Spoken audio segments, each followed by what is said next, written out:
one of the requests that I do a vlog on is to explain why I chose BMW instead of something like a Yamaha or a Kawasaki or anything like that. So the main reason why I picked BMW was, you know, my last bike, the S1000R, was a BMW, and I knew how well built these bikes are. On top of that, the comfort level and everything else that goes along with having a BMW bike. The service, the quality of parts, everything. You know, because you get what you pay for, and I, you know, want to get what I want. I don't want to settle for anything, and I don't think you guys should either. Now, what got me looking at BMW in the first place was I was looking at YouTubers such as 650 Eve, Trans Am Guy 73, all those guys. You know, 650 Eve has a BMW HP4, which is just ungodly gorgeous. Oh my god, dude, I nut in my pants every time I see that thing on camera, boy. Woo! So he's got the HP4. Trans Am Guy has the black SR, or I'm sorry, he has a black S1000R, double R. Wow, I can't fucking talk tonight. Holy shit. And you know, I just fell in love with the look of them. Now, at first I was like, BMW, no way, you know, there's no way I'd be able to afford it. It's just not possible to do that. You know, there's no way I'd be able to own a BMW bike. So I walked into the dealership one day, and at the time I had a 2014 Honda CBR 650F in matte black. It was my very first bike. I walked into the BMW dealership, and you know, just to get an idea of what kind of prices these BMW bikes were, because I was thinking, you know, the S1000 double R is probably like a $30,000, $40,000, $50,000 bike, you know, just because it's BMW. Well, when I saw that the S1000 double R was $16,000, I was like, wait a minute, hold the phone, a Busa costs just as much. And the BMW S1000R, or double R rather, sorry, is way sexier looking in my opinion, and so is just the naked version of that, which is the single R. So I talked to one of the sales guys, and he said, yeah, you know, we got a single R in back, and it's used, you know, so it only had 40 miles or so on it, and but all the depreciation value came off of it. And I ended up looking at it, we talked out a price, and you know, in exchange for the CBR 650F, which was just brand new as well, we agreed upon a price and we did the deal. So I picked it up, and it was a sick bike. I had not driven a BMW bike prior to that, and I absolutely fell in love with it. Now, on top of that, BMW bikes are probably one of the most comfortable I've ever ridden. Even though that the S1000R was basically 3/4 S1000 double R, except minus a few fairings, 40 horsepower, and you know, the front fairing.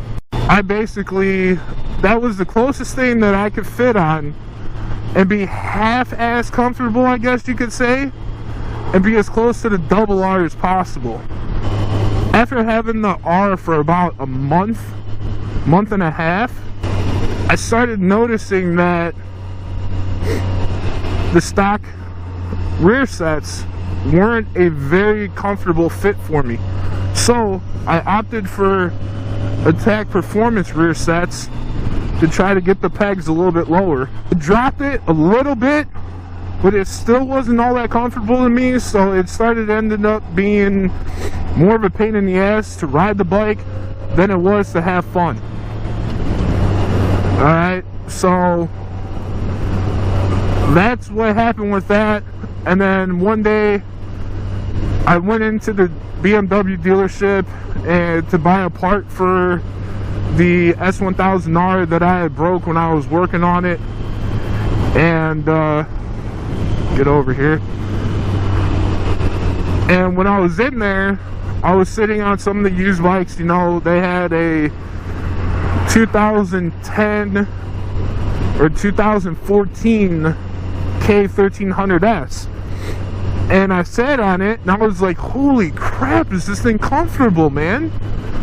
Wow, like, it looks like a crotch rocket, but it's not. And on top of that, I could actually fit on it and it was comfortable. So I asked to test ride it just in the parking lot, and you know, just to look at the fitment. I knew I couldn't afford that one, you know, just to see how I felt on it. And I was like, holy crap, dude, this is such a nice bike. I was like, mine was just it was just gone. My mind was just blown to smithereens. So, you know, then I started talking to him like, oh, well, is there any way, you know, that I could just do a straight up trade for the S1000R for the K1300S? You know, because the one K1300S that I was looking at had all the same amenities as my R did. You know, quick shifter, electronic adjustable suspension, all that good shit. And when we found out that I would be about $2,000 short, I couldn't afford that. So I was like, oh, okay. Well, the one salesman came up, he's like, well, I got two K1200s in the back, but they're a bit older. I don't know if you'd be interested in them. I'm like, well, are they the same thing as the K1300S? And he said, yeah. You know, the only difference is that one, it's older, and two, it's a 1200, not a 1300. And they didn't have a quick shifter, which I don't really give a crap about it. You know, I'm not trying to go for the quickest lap here, so I didn't really care. So anyhow, I looked at this one and one more. I had, let's see, the other one was a 2008 with 30,000 miles on it, and it was the tricolor. Blue rims, black, you know, for the most part, silver fairings with little accents of blue in it. And it was awesome. The guy who had traded it in already had put Pozzo levers on it and a Two Brothers exhaust, which I really don't care for Two Brothers. I had a Two Brothers exhaust on my Honda 650F, and I didn't care for it too much. I didn't really like the sound, but anyway, you know, yeah, I'm not really digging that it has 30,000 miles. They're like, well, you know, it's a BMW, it'll last. We have bikes come in here with 80,000 miles on them, and they're running like champs. I was like, yeah, well, you know, maybe if I could afford an engine rebuild and all that other stuff, then yeah, no doubt, you know, you can definitely pull that off. So anyway, then he ends up showing me this bike, you know, with 5,500 miles on it, 2006, heated grips. The other one didn't have heated grips. And so I was like, all right, well, I'll check that one out. Numbers shot back, told me that they were going to give me money back, and on top of that, they just put $2,000 worth of maintenance work into it. So I was like, deal, done. So in this past Saturday, when I uploaded the video, my last video, the bike reveal, yeah, that I'd only owned it for a couple hours.